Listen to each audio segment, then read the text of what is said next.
Hello, welcome to Phantom Homicide. Today we are undertaking a deep dive into the harrowing case of Danny Rolling, the Gainesville Ripper. Yeah, this is a heavy one, a case we've definitely prepared for. And it's one that, well, it still sends a real chill through anyone who studies true crime. Absolutely. There's something about the speed, the Yeah. the vulnerability of the targets. Exactly. And just the sheer psychological horror of what he did, we're really setting the stage here for one of Florida's most notorious crime sprees. I mean, 4 terrifying days in August 1990 that just completely paralyzed Gainesville, a college town. And our mission today, as always, is extraction. We're digging into the source material you've provided, pulling out the crucial details.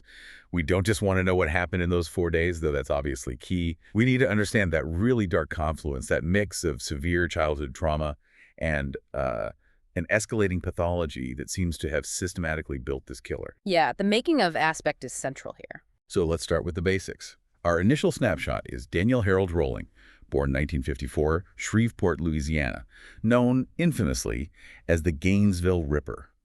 And that name comes from the 5 students he murdered in Gainesville, Florida, students from the University of Florida and Santa Fe College, over just a few days in August 1990. And it's critical to get the full scope right up front. 5 victims is horrifying enough, right? But that's just Florida. The full scale, what Rowling eventually confessed to, it actually totals 8 murders. 8, so the 5 in Florida. Right. Plus a triple homicide he committed before that back in his hometown of Shreveport, Louisiana. That was November 1989. And crucially, we also have to include the attempted murder of his own father. That happened in May 1990, and honestly, that's the event that basically put him on the road, fleeing Louisiana and heading towards Florida. That escalation pattern, attempted patricide, then a triple murder, then the spree. It's just terrifying. And it leads straight to that core question, doesn't it? What drives someone not just to kill, but to commit such methodical, almost ritualistic brutality? The mutilation, the decapitation, posing the victim. It's beyond simple violence. It's about psychology, control, fantasy. Exactly. That's the deep dive we need to take today. So to understand the end, we have to go back to the beginning. Let's unpack the roots of this violence, his early years. We absolutely have to start there. The foundation. Rowling was born, as you said, Shreveport, Louisiana, 1954. His parents were James Harold Rowling and Claudia Beatrice. Now, James, the father, was a Korean War veteran. Okay, that suggests discipline, maybe toughness. But here's the critical piece. He was also a Shreveport police officer. A police officer. That adds a whole other layer. It really does, because he wasn't just wielding parental authority. He was using the literal uniform, the badge, the symbols of law and order to dominate and, frankly, terrorize his own family. The sources paint a truly disturbing picture of that home life. It sounds like it was defined by James Rolling's severe, unpredictable abuse, not just physical, but psychological too, against his wife, Claudia, and both sons, Danny and his brother Kevin. And the triggers for this abuse? They're described as frivolous things, minor stuff, breathing wrong. Just breathing in a way James didn't like could set him off. Imagine living under that kind of pressure cooker, that constant microscopic scrutiny where just existing, just breathing, could provoke a violent outburst. It creates this foundation of just profound psychological damage, doesn't it? The child learns the world is chaotic, unpredictable, unsafe, and the person who should be the protector is the source of the terror. James hammered it into Danny that he was worthless, told him directly, repeatedly, you were unwanted from birth, a mistake. That message, coming from your father, especially a father who's also a police officer, it would just shatter your sense of self. Completely. And the physical brutality towards Claudia, the mother, was constant too. There are reports, records of her going to the hospital after James allegedly tried to force her to cut herself with a razor blade. That's horrific. She tried to leave him multiple times, but, like many victims of severe domestic abuse, she always returned. The cycle just continued. And the abuse directed specifically at Danny. The humiliation seems like a key tactic James used to crush him psychologically. Oh, absolutely. There's one incident that's particularly chilling.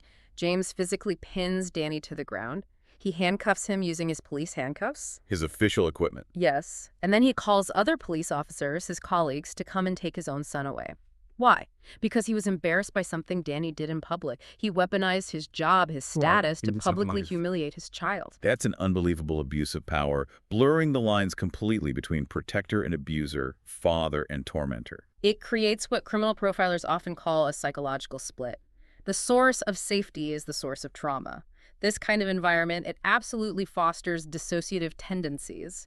It's a coping mechanism, right? The child mentally checks out during the abuse because it's unbearable. So when the defense later talked about this alternate personality, Gemini, Exactly. They were pointing back to this lifelong pattern of coping through dissociation, retreating into isolation, into fantasy, because reality was too horrific. It starts right there in childhood. and then there's the cruelty to animals, which is always such a huge red flag. A classic warning sign for later violence against humans. The sources mention James beating Danny's dog, not just once, but repeatedly, brutally, until the dog actually died in Danny's arms. Unimaginable. And these weren't isolated incidents. This was the chronic, daily reality. This environment forged a pathology simmering with rage, a profound lack of empathy, and deep, deep psychological wounds. So it's almost inevitable then that as he gets older, he struggles to function. And completely incapable of normal life. He couldn't hold down a job, worked briefly as a waiter, ponchos in Bossier City, but that didn't last. His life quickly became defined by just drifting, by petty crime, and unstable, often volatile relationships. And the criminal behavior started early and escalated. Teenage arrests, young adult arrests, Yeah. robberies in Georgia, Alabama. Yes, the trajectory is clear, but there's one specific early incident that really points towards the later MO, the sexualized violence. The voyeurism. Exactly. He was caught spying on a woman while she was getting dressed, peeping. It shows that early compulsion towards violating boundaries, invading privacy, seeking control through stealth, entering spaces where he wasn't wanted, which becomes his absolute core method, his MO later on. And the psychological assessments later confirmed all this, didn't they? The diagnoses point to the damage. They really do. Clinically, the chronic abuse led to severe psychological damage. You see diagnoses like borderline personality disorder, or BPD. That fits with the unstable relationships, the intense emotional swings, the fractured sense of self, and antisocial personality disorder, ASPD. That's the disregard for laws, for others' rights, the manipulation, the total lack of remorse. It all stems from that core message from his father. You're unwanted. You're a mistake.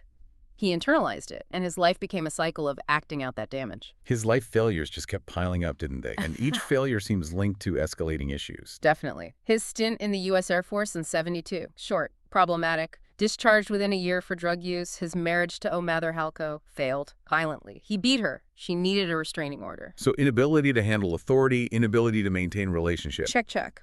And his criminal behavior kept escalating, too. It wasn't just petty theft anymore. It shifted from burglary to armed robbery. More confrontational, more dangerous. Which brings us right to that pivotal moment, May 1990, the incident with his father. The absolute catalyst for the final spiral. Rolling had just attempted a grocery store robbery. His father, James, instead of calling the police like any citizen should, decides to handle it himself. Maybe sees it as another failure, another embarrassment by Danny? He confronts Danny. Yes. And James shoots him. Shoots his own son with a revolver. Wow. So the father who terrorized him is also the one who shoots him. The ultimate violent culmination of that toxic relationship. And that shooting effectively severed Rolling's last tie to Shreveport. He's injured. He's wanted for the robbery attempt. His father has tried to kill him. He goes on the run. He flees Louisiana, justice, everything, and heads straight for Florida. That shooting, it's like the final push off the cliff. It absolutely is. And it leads us directly into part 2. The prelude to Gainesville. Because the violence didn't start in Florida. He was already a murderer. He already had a signature. Right, the Shreveport murders, 9 months before Gainesville. Exactly. November 4th, 1989. A devastating triple homicide in Shreveport. This wasn't random violence. This was planned, executed, and it carried his distinct psychological signature. This was the Grissom family.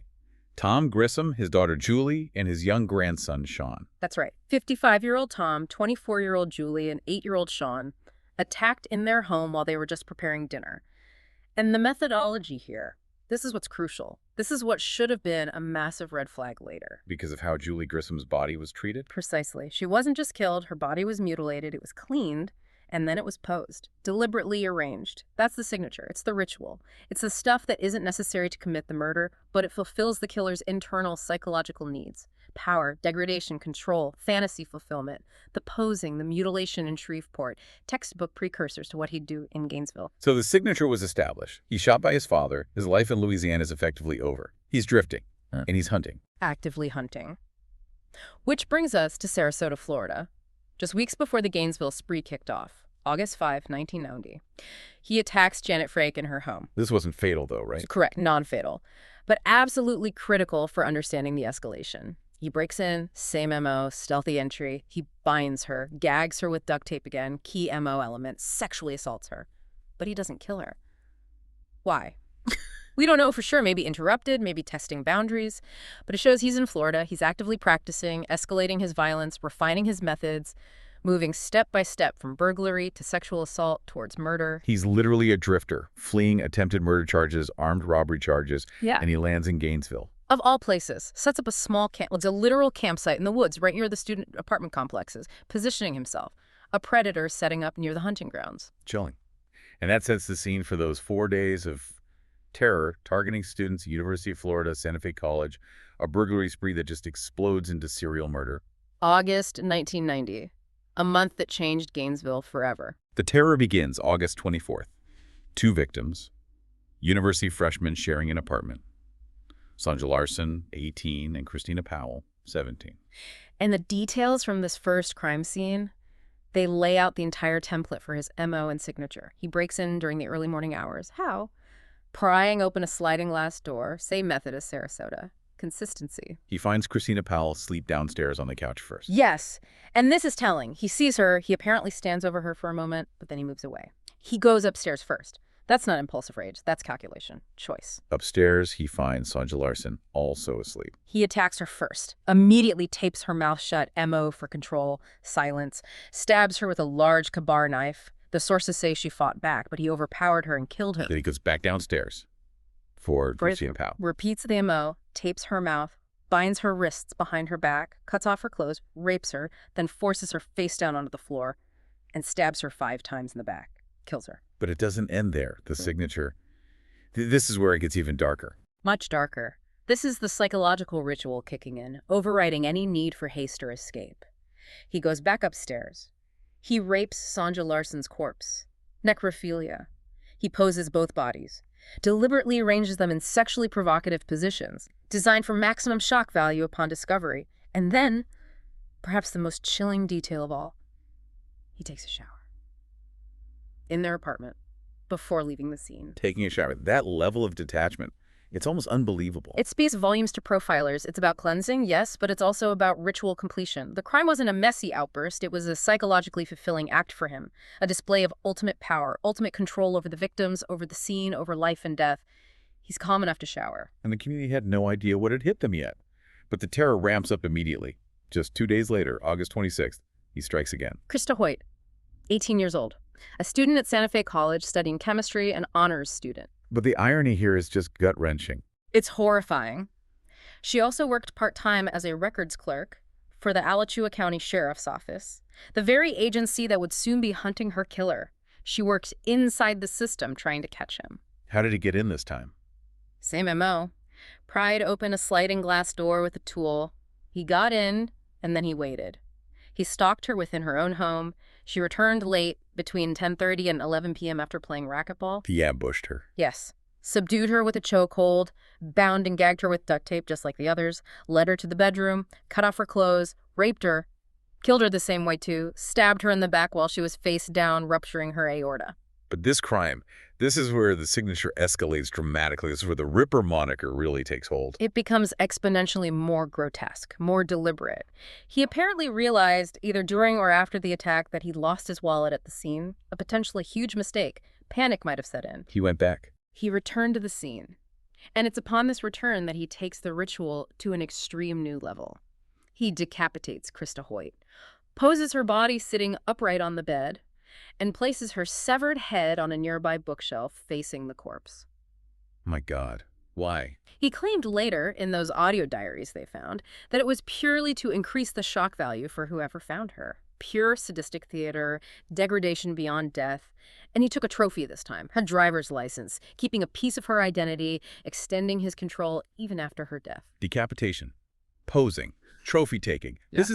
This is peak signature behavior. Absolutely. The violence is escalating. The ritual is becoming more elaborate, more extreme. He's completely consumed by the fantasy. And his confidence seems to be skyrocketing too, because the very next day, August 27th, he does something even bolder. He targets an apartment where he knows there's a male resident, Tracy Pauls, 23, and her roommate, Manuel Manny Taboada, also 23. That's a significant shift, isn't it? Up to this point, it was lone females, generally fitting a specific physical type. It shows he felt untouchable, maybe even welcomed the challenge.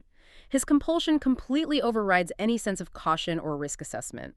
He enters using the same MO, prying open that sliding glass door. Finds Taboada asleep. And Taboada fought back. Ferociously, by all accounts. He was a big guy, athletic, 6'2". There was a significant struggle, but rolling overpowered him and killed him. Pauls heard the struggle. Apparently. She tried to barricade herself in her bedroom, desperate.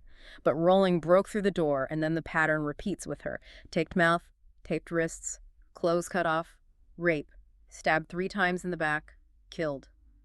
He did pose Paul's body, continuing that signature ritual, but interestingly, he left Taboada's body where he fell after the struggle. So he's willing to face physical resistance now. Kill a man who fought back hard, that compulsion is just running rampant. Completely off the rails, no fear of getting caught, maybe even thriving on the increased risk, the dominance demonstrated by overcoming resistance. And let's circle back to that psychological thread you mentioned earlier, the victimology.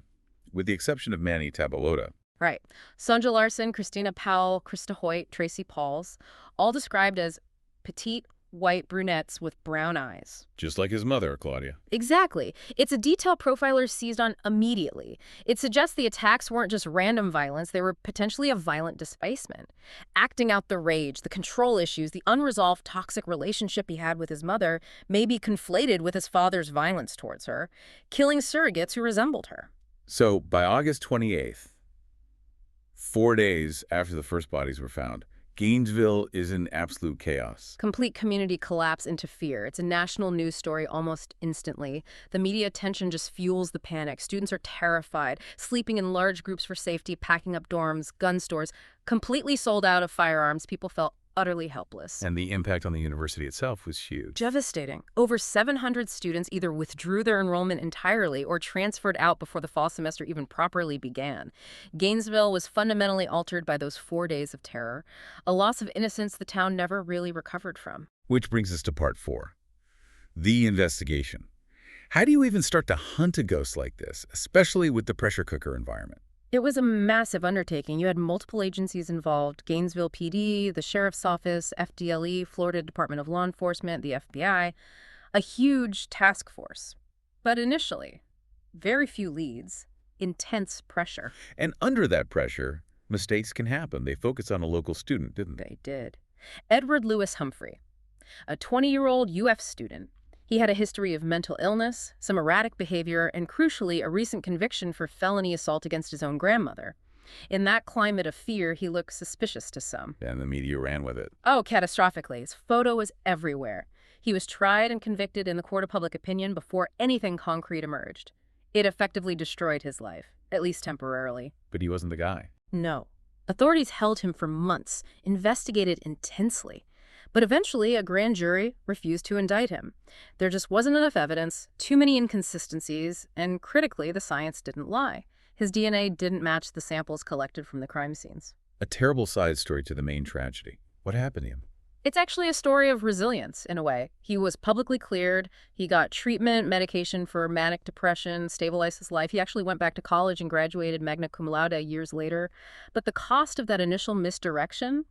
Immense. It highlights the desperation, maybe even tunnel vision, that can happen in high-pressure investigations. So while the investigation was focused on Humphrey, what was the actual breakthrough? Where did the real leads come from? The crucial connection came from state lines.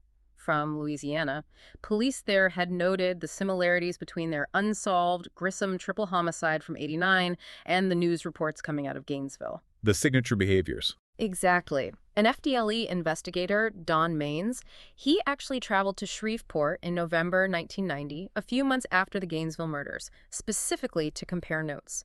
And the similarities were just too striking to ignore. What were the specific links? The posing of the bodies, that was key. The use of tape, leaving residue, and a really specific, almost peculiar detail, the apparent use of vinegar to cleanse the bodies or parts of the crime scene. Vinegar, that's oddly specific. Highly specific and consistent across both Shreveport and Gainesville. That suggested a ritualistic element, part of the killer's unique signature, not something you'd typically see. And then came the forensic link, The blood type. Yes. Remember, this is 1990. DNA fingerprinting is still pretty new, not the instant tool it is today. But they could do blood typing. They tested bodily fluids from the Shreveport crime scene semen, likely. The killer had type B blood. When they compared that to evidence from the Gainesville scenes, it matched type B blood. How common is type B blood?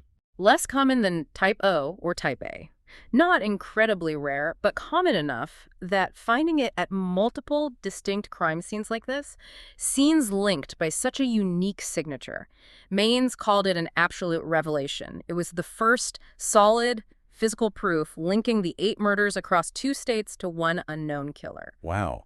So they knew they were hunting the same person. They had a blood type. They just needed a name. Exactly. And that name came shortly after Maine's trip, thanks to a citizen tip. 3 months after the Gainesville murders, a woman in Shreveport named Cindy Jarachich called Crime Stoppers. What prompted her call? She said the news reports from Florida just haunted her. She recognized something familiar, unsettling. She knew Danny Rolling from her hometown church years back. Knew him personally. Acquainted, yes. And she started remembering things he'd said, really disturbing things that suddenly clicked into place. She told police Rolling had once told her then-husband, Stephen Dobbin, casually, that he likes to stick knives into people. Apparently so. She'd dismissed it at the time, maybe as bravado, maybe just dark talk. But now, hearing about the Gainesville stabbings, it came flooding back. And wasn't there something else? Something about Florida? Yes, this was incredibly prescient. She remembered Rolling telling her, one day I'm going to leave this town and I'm going to go where the girls are beautiful and I can just lay in the sun and watch beautiful women all day. That's chillingly specific. Connecting Shreveport, his desire to leave, and Florida, the beautiful girls. It was the hunch that broke the case open. Investigators acted on her tip immediately, and they didn't have to look far. They quickly discovered that Danny Rolling was already in custody. Already arrested? For what? An unrelated supermarket robbery in Ocala, Florida. Ocala is only about 40 miles south of Gainesville, and get this, he was arrested on September 7th, 1990. Just 10 days after the last Gainesville bodies, Paul's and Tabawoto, were found. Exactly. He was sitting in the Marion County Jail the whole time they were desperately searching for the Ripper. So the final pieces just snapped together then. Instantly. They checked the Ocala arrest records. Danny Rolling, type B blood, match. They looked at his prior record, multiple armed robbery convictions. Suddenly, that unsolved bank robbery in Gainesville, the one that happened the same day Krista Hoyt's body was discovered, Rolling becomes the prime suspect. He was in the area, committing robberies fitting the profile. What about physical evidence linking him directly to the murder scenes? They went back through the evidence collected during his Ocala robbery arrest, found tools. Tools whose marks perfectly matched the unique pry marks on the sliding glass doors at the Gainesville crime scenes. The murder weapon, essentially, for breaking in. His entry tools, yes. And then the clincher. They revisited that wooded area near the student apartments, the area where witnesses had reported seeing a suspicious campsite. They found it, his makeshift camp. And inside, audio tapes, his personal diaries, where he rambled, alluded to the crimes, talked about his thoughts, his feelings, confirming his presence, his intent, his twisted inner world. It was all there. The tapes, that's incredible. So they had him. DNA, blood type, tools, location, confession tapes. It was definitive, which brings us to part 5. The charges, the trial, and trying to make sense of the psychology. He was formally charged in November 1991. But the legal process took time. And during that time, he wasn't exactly quiet, was he? Not at all. Displaying that classic narcissism, he bragged. Claimed his motive was simple. He wanted to be famous. A superstar killer, just like Ted Bundy. That desire for infamy is so common in these types of offenders. Compensating for that lifetime of feeling unwanted, maybe. Very likely. Seeking power and recognition through notoriety, however dark. Then, in 1994, he surprised everyone. Pleaded guilty to all 5 Gainesville murder counts. Why plead guilty? Was it remorse? Highly unlikely to be genuine remorse given his personality. It was almost certainly a strategic move by his defense team, hoping to avoid the death penalty by sparing the victims' families the further trauma of a graphic trial detailing the mutilations and posing. A calculated gamble. Did it work? No. The state attorney, Rod Smith, pushed forward anyway with the penalty phase. The evidence of aggravating factors, the torture, the cruelty, the number of victims was overwhelming. They were seeking death. And even during those proceedings, That toxic family dynamic resurfaced, didn't it? It did. Incredibly telling detail. Court TV was interviewing Rowling's mother, Claudia, at her home. And during the live interview, you could clearly hear his father, James, shouting abusively off camera in the background. Even then, with his son facing execution, the pattern of intimidation persisted. Just unbelievable. So the penalty phase focused heavily on his background, the abuse. The defense leaned heavily on it, arguing severe psychological damage from the decades of abuse was the primary mitigating factor. This is where the formal diagnoses really came into the courtroom discussion. Antisocial personality disorder, ASPD, explaining the criminality, the lack of conscience. Borderline personality disorder, BPD, explaining the emotional volatility, unstable relationships, the identity disturbance. And paraphilia, the abnormal, deviant sexual fantasies driving the specific nature of the attacks. And the dissociation argument came back too, the Gemini personality. Yes. They argued the abuse was so severe it caused him to dissociate, to operate under this alternate persona, Gemini, during the crimes, trying to suggest he wasn't fully in control or aware. How did the prosecution counter that? Was Gemini real dissociation or manipulation? That was the core debate. Profound trauma absolutely can cause dissociation, but the prosecution, and most experts, argued that while the trauma explained the pathology, the broken person capable of such acts, it didn't negate his legal responsibility for the crimes. The Gemini persona was largely viewed as a self-serving narcissistic attempt to distance himself from the horror, maybe even romanticize his own sadism. He knew what he was doing. Which brings us back to that crucial distinction. Yeah. MO versus signature. How did that play into understanding his mindset? It's fundamental to profiling someone like Rowling. The modus operandi, MO, is the how of the crime. It's practical, learned behavior needed to accomplish the goal. It can change if circumstances require it. Rowling's MO, prying doors, using the ka-bar knife, attacking early morning, using duct tape for silence and control, these were the mechanics of the crime. And the signature is the why, the psychological driver. Exactly. The signature is the ritualistic, psychological flourish. It's not needed to kill the victim, but it fulfills the killer's deep-seated fantasy needs. It's driven by their unique pathology and usually remains consistent across crimes because it's about their internal world. Rowling's signature, the posing, the mutilation, especially the decapitation, the cleansing with vinegar, the necrophilia, the trophy-taking like Hoyt's license. These acts were about total domination, degradation, sadistic control. Pure psychological fulfillment for him. That's the why behind the specific way he killed. So despite the complex defense arguments about abuse and mental state, the jury focused on the calculated nature of the MO and the extreme cruelty of the signature. On April 20th, 1994, Danny Rowling was sentenced to death. and he eventually confessed to the Shreveport murders too. He did. Shortly before his execution, years later, he gave a handwritten confession and apology to his spiritual advisor and the police. Finally, officially taking responsibility for killing Tom, Julie, and Sean Grissom, providing some measure of closure, at least legally, for their families. Which leads us to the final part, part 6. Final justice and the lasting impact. He spent a long time on death row. 12 years. His appeals worked their way through the system. Finally, the U.S. Supreme Court rejected his last appeal. He was executed by lethal injection at Florida State Prison on October 25, 2006. He was 52 years old. What were his final moments like? Did he show remorse then? His behavior remained complex. He had a somewhat extravagant last meal lobster tail. He had claimed to have become a born-again Christian in prison, and he actually sang a gospel hymn as they prepared for the injection. But did he make a final statement expressing remorse to the victims' families? No. He offered no apology, no final words addressing the immense pain he caused. Many relatives of the victims were there to witness the execution, seeking that finality after 16 long years. The case obviously had a huge impact, culturally too, especially in horror films. Absolutely. The Gainesville Ripper case directly inspired the movie Scream. Screenwriter Kevin Williamson has explicitly stated that watching a documentary about Rowling, seeing the terror that gripped that college town, gave him the idea for a masked killer targeting students in a seemingly safe community. Scream became a massive hit, launched a huge franchise, all stemming from the real-life horror Rowling unleashed. And Rowling himself seemed to court the media attention, even from prison. Oh, definitely. That narcissism never faded. He developed this bizarre relationship with a true crime writer named Sandra London. They collaborated on a book, The Making of a Serial Killer, supposedly in his own words. It got even stranger. They actually got engaged while he was on death row. And in one utterly surreal moment during a court hearing, he publicly serenaded her. Just pure, unadulterated, attention-seeking behavior, even facing execution. The case has been covered endlessly since then, right? Yeah. True crime shows, documentaries. Countless times. Forensic Factor, Cold Blood, Murder Made Me Famous, 2020. It remains a staple of the genre because of the speed, the brutality, the psychological elements. There was even a paranormal documentary in 2022, Scream, the true story, that went back to investigate his childhood home in Shreveport looking for environmental clues or lingering darkness. But beyond the media, were there tangible changes that came out of this, positive impacts? Yes, and this is important. The Gainesville murders were a massive wake-up call for campus security across the United States. Before rolling, security, especially for off-campus housing, was often lax. Afterwards, major changes.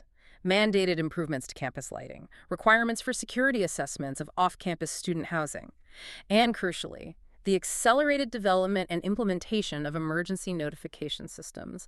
Those text alerts, emails, campus-wide alarms we now take for granted. Their widespread adoption was significantly pushed forward by the need to prevent another Gainesville-style tragedy, a direct, positive legacy born from horrific events. So pulling it all together, this deep dive into Danny Rolling shows this chilling, almost inevitable seeming progression, severe, sustained childhood trauma creating the cracks, Leading to dissociation, personality disorders, deviant fantasies. culminating in calculated, methodical, ritualistic serial murder, driven by this toxic mix of psychological damage and profound narcissism. It's a horrifyingly clear picture, unfortunately, and it leaves us with that final, really unsettling thought for you, the listener, to mull over. Given Rowling's intense, stated need for fame, for notoriety, wanting to be a superstar killer, and knowing what we know now about the missed connections, the delays, could earlier intervention have actually stopped him?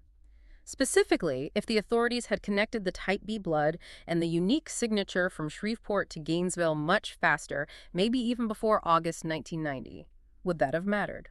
Or was his pathological drive so strong, his need for attention so great, that he would have accelerated his spree anyway, ensuring he wouldn't be caught before achieving his twisted fame?